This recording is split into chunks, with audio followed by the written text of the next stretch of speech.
All right, welcome back. We had a small technical difficulty, but nonetheless, we're working on getting the scatter plot drawn of the sales of the hybrid cars in the United States over the years from 2001 to 2007 and the cars sold in those times. All right, so when we left off, we had labeled our coordinate plane with our years on the x-axis and the cars sold on the y-axis. We had labeled the individual numbers across the x-axis, and we went by 30s up the y-axis to make sure we could fit in all of our points. Let's go plot the points now that we have our graph drawn. Let's shrink that just a little.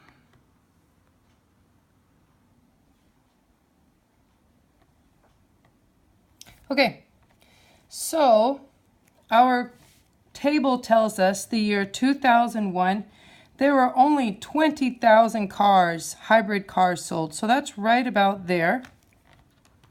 It's a good guess as to where that point is going to go. In 2002, there were approximately 38,000 cars sold. So here's 30, and just above there, we'll make a point. In 2003, there were 54,000 hybrid cars sold. So here's 60, and it's just a little bit below there. Remembering this range went from from 30 to 60. In 2004, there were 84,000 hybrid cars sold. So from 30 to 90, 84 is just a little bit lower. So it's increasing each year. And then we have this dramatic jump.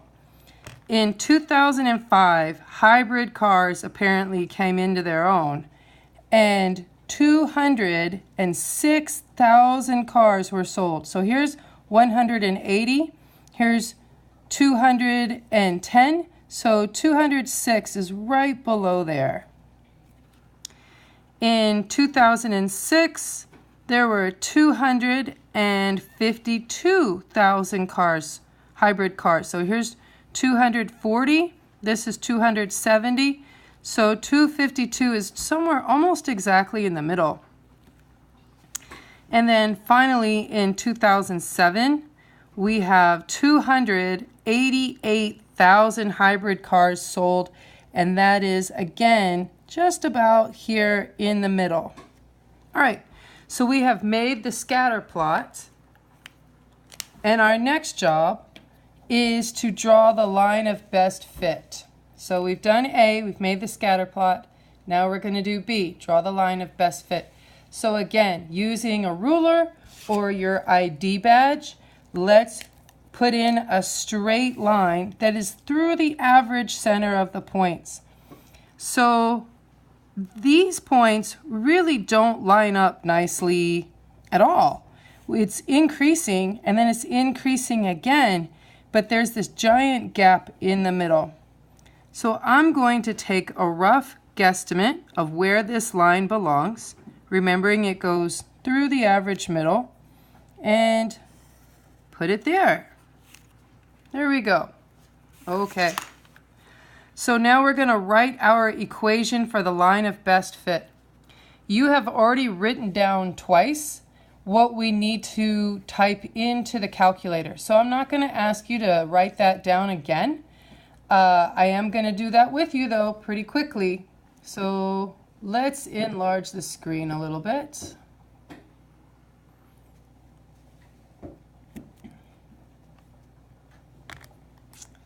Bring in our handy dandy calculator, and let's begin. Whoa, a lot of glare. Ooh, a lot of glare. We'll see what we can do.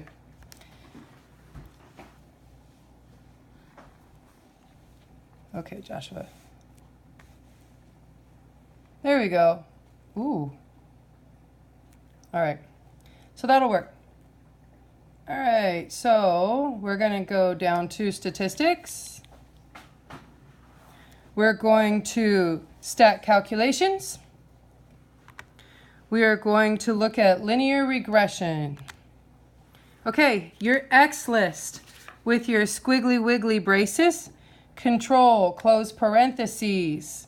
Let's type in your years. 2001, comma. 2002, comma. 2003, comma. 2004, comma. 2005, comma. 2006, comma. And finally 2007. Let's arrow down. Again, squiggly wiggly braces with control, close parentheses. Let's put in our number of cars sold. 20,000, comma. 38, comma. 54, comma. 84, comma. Wow, big jump to 206, comma. 252, comma. And 288. Enter, enter. And there we go. Now we know what M and B stand for according to this situation. Let's write those down onto our paper. So M equals 49.43 when you round, and B equals negative 98,920.3. So its equation in y equals mx plus b form will be y equals 49.43x minus 98920.3. That is our equation for the line of best fit. Great. Finally, let's use this equation to go and find out what the prediction is for the year 2020. Remembering, this will be your value for x. So let's plug it into our equation. 49.43 times 2020 minus 98920.3. And we're going to type it into your calculator just like that.